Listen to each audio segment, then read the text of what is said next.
Hi, I have just had a message from one of the ladies in my lockdown challenge who is really struggling with shoulder and neck pain, having been working from home for several days and spending long hours at a makeshift desk, which is just not fit for purpose.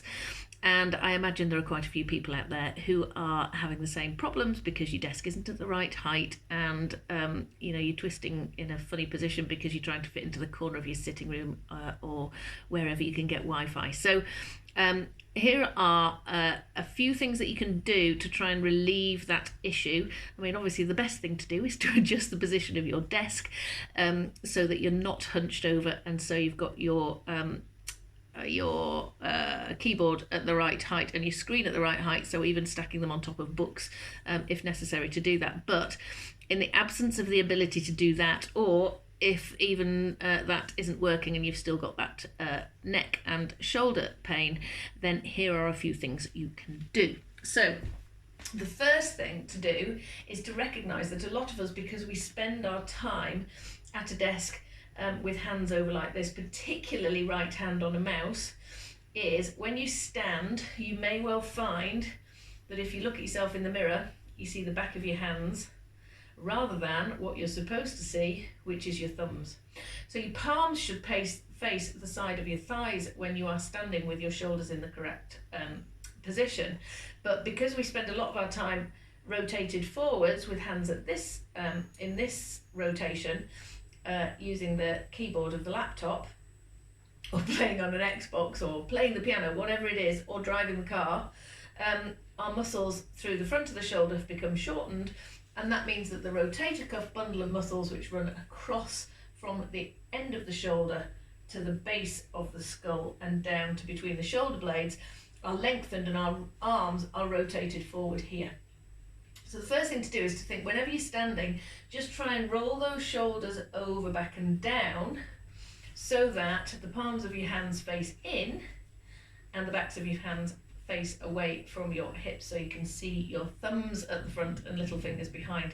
So when you're walking, just be aware of that you're not walking with your arms like this. When you're standing, try and just rotate the shoulders out. It's not necessarily a hunching over of the back like this, it's a rotation inwards of the arms in their sockets. So that's the first thing to think about. A couple of things that you can do just getting up from your desk really easily is pop your hands on your shoulders and do really big circles with those arms touching in the middle and squeezing at the back. Now, with all these things, it is ideal to stand really well with good posture and the core engaged before you start.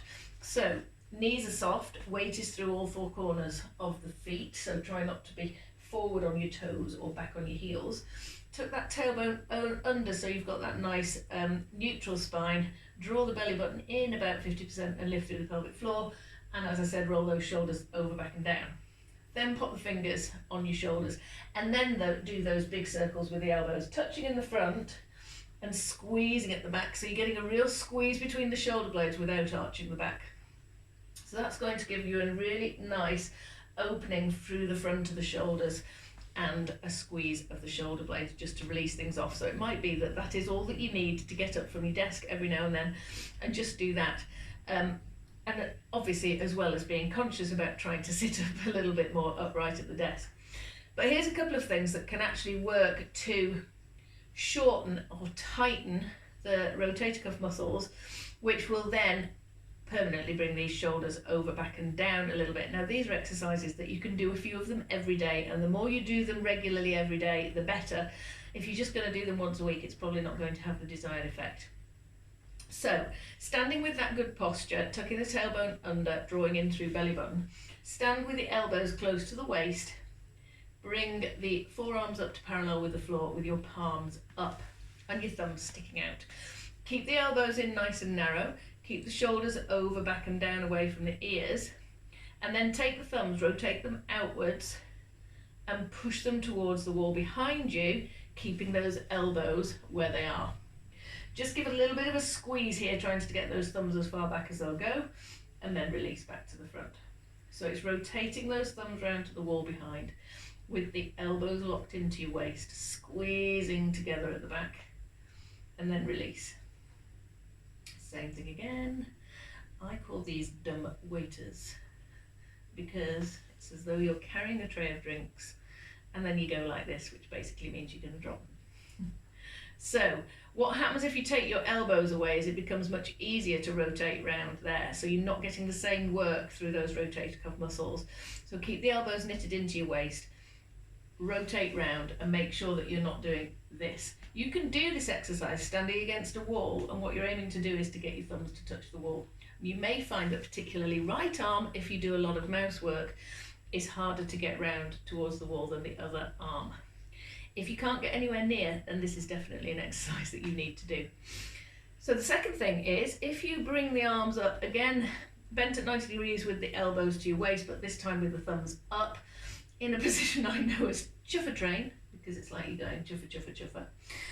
Into that position, again, keep that nice upright posture. You're going to take a lateral raise, so you're going to take the elbows up to shoulder height. Fingers are now pointing forwards, elbows are still at 90 degrees. I now want you to rotate the wrists back towards the wall behind you, keeping those elbows still as you do, squeezing the back of the wrist back as far as you can, and then release. Now again, we're trying not to arch the back as we come back here. We're trying not to drop the elbows as we come back. So elbows are staying up at shoulder height. As we rotate round, just give a little bit of a squeeze of those wrists back towards the wall behind you without arching the back. Again, you can do it standing against a wall and trying to get those wrists all the way back. Some people may only get to here. So again, that would indicate that that's an exercise that you would benefit from doing. And the third exercise, which I think is really useful, is to just put your head back on top of your shoulders, because we tend to end up here. And you can tell by just looking and seeing if this bone in the back of the neck sticks out. You're probably standing with your head or sitting with your head forward here, and we need to put it back on top of your spine, because this is a heavy, it's like a heavy ball that is now hanging on all the muscles that run down the back of the neck. So you're bound to get neck pain. So if you put it back on top, it's now sitting on top, and those muscles aren't having to work as hard in order to keep the head in the right position.